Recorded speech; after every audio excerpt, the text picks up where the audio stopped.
Hi you guys, I am here live from the Pullmantur Zenith, which is a Spanish cruise ship. We are currently sailing off the north coast of Denmark, but I've spent the last 6 days exploring different Norwegian ports, fjords, and other scenic areas. And I just wanted to share a little bit about why I chose to do Norway by cruise ship rather than by a traditional hotel and train or car situation. So the first thing that caught my eye about doing this by cruise ship was the fact that the prices were a lot lower. I am here for a grand total of $600 US dollars, which included 7 nights of cruising. That's my room on board, as well as up to 3 meals a day. A lot of days I've only had 2 on board so that I could eat lunch in port, local food, and local restaurants to kind of get that Norway flavor. As well as obviously your transportation between ports. That $600 is an all-inclusive price, including all of the port charges, taxes, service charges, and gratuities, and also beverages on board the Pullmantur Zenith. Some cruise lines charge extra, some charge optional.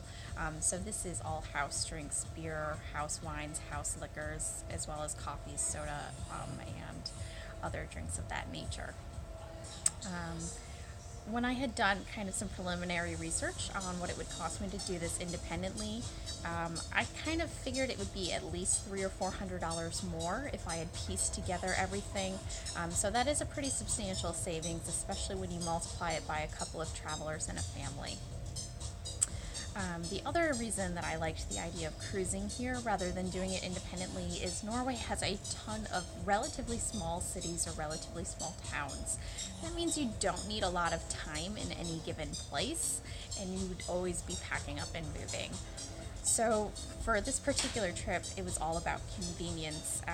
If I knew I only wanted to spend a day in the place anyway, there was really no reason to have to check out of a hotel, pack up my bags, get in a train to the next place, check into the next place, and so on. It's just a lot of logistics and a lot of extra headaches that I saved by being on a cruise ship and only unpacking once in a single week.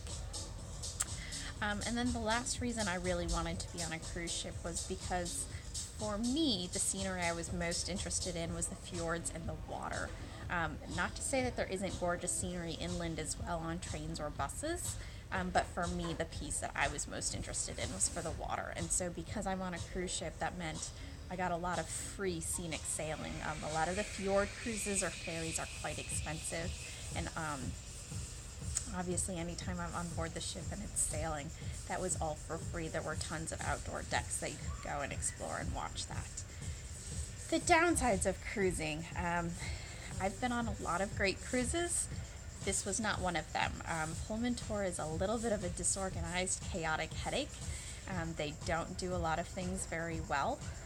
So if you can think about all-inclusive resorts, this had all of the terrible stereotypes of that without a lot of the benefits that a well-run resort or a well-run cruise ship can have.